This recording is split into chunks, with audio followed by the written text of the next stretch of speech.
The super investors were very busy in Q3 of 2021, and you might be surprised with the stocks that they were buying. That's what we're going to dive into in this video. You're watching More Money, let's get it.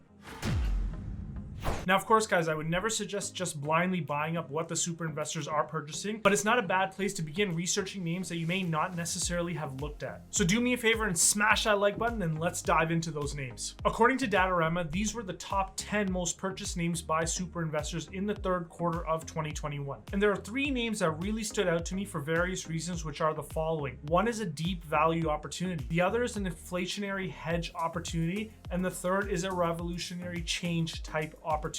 So let's start with the one that I think is a deep value opportunity. And it comes of no surprise that Alibaba came in as the #1 most purchased stock by super investors, as it is what I refer to as a major deep value opportunity. And it comes of no surprise that these guys were buying it because the share price has gone in only one direction throughout the year. Now, of course, if you're a viewer of this channel, you know that I've talked about Alibaba in great amounts of detail, which comes from a background in equity research where I was trained to review many sources of information to piece together what's really going on. And those efforts haven't gone unrewarded, as it looks like other larger value investing YouTubers have subscribed and are watching my coverage on Alibaba, such as New Money, as he recently even shouted me out on his channel. The link to that video is in the description below. And a lot of you guys are new to the channel, as YouTube is really pushing this channel out right now. So please note that I give away my valuation model on Alibaba for free.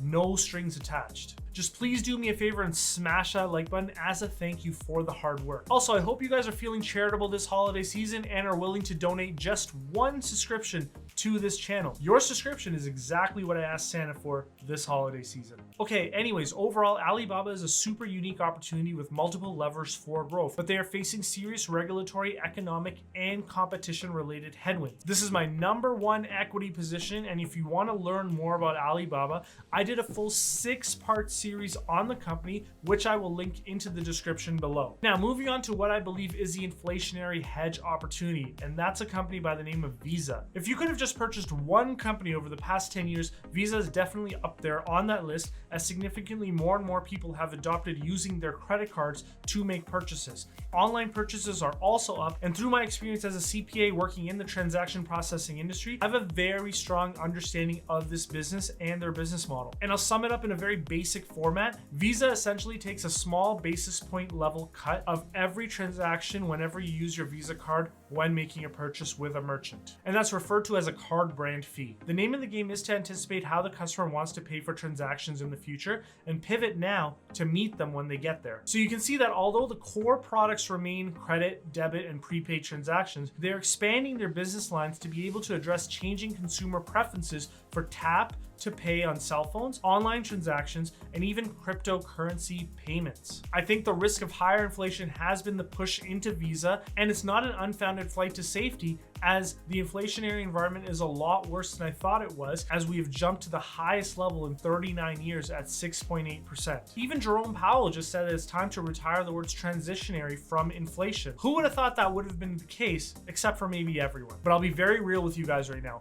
I absolutely refuse retiring the term transitory inflation, as I need it to explain away my Christmas season weight gain. Now, Visa would be a great way to hedge the risk of inflation because they have begun to set themselves up to be prosperous in every situation. If we only continue to have marginally high inflation, they make more money on higher card brand fees as they earn a percentage of the transaction. If the currency devaluation accelerates and more people switch over to transacting with crypto, Visa has also set themselves up to serve that consumer need as well. My big issue with Visa is that when looking at their valuations, I really can't get on board with a forward PE ratio of 33 times earnings. I understand that they'll probably make more income in 2022 than I expect, but I just can't really forecast that out right now. I don't know enough. So unlike Baba, this opportunity isn't for me, but it is a world-class company headed in the right direction, and they absolutely should be rewarded with a high valuation. Finally, the last opportunity is what I regard as a revolutionary change opportunity. Now, let's be honest for a second. Are there any companies out there whose products you use use more than Google. Like, I'm a YouTuber that uses Google Docs to script my videos. I use Google Sheets to give away my models for free. I use Android on my phone as well as Gmail. I also rely heavily on Google Maps, and all of my TVs have a Google Chromecast device on them. And I likely use many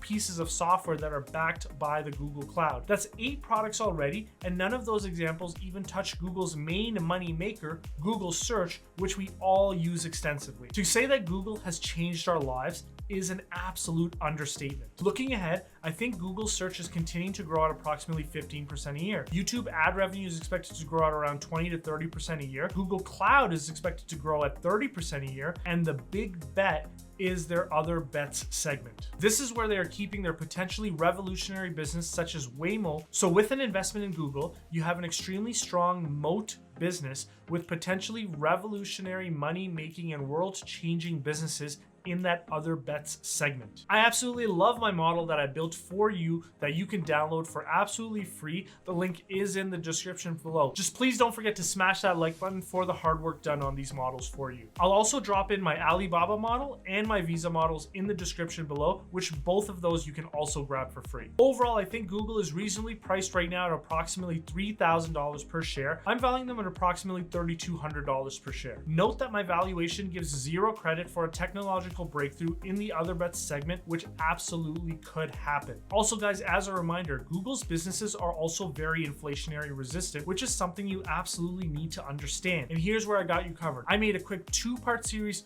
on Alphabet, which you can grab right here. Alternatively, if you want a deep dive on Alibaba, you can get to the 6-part series right here.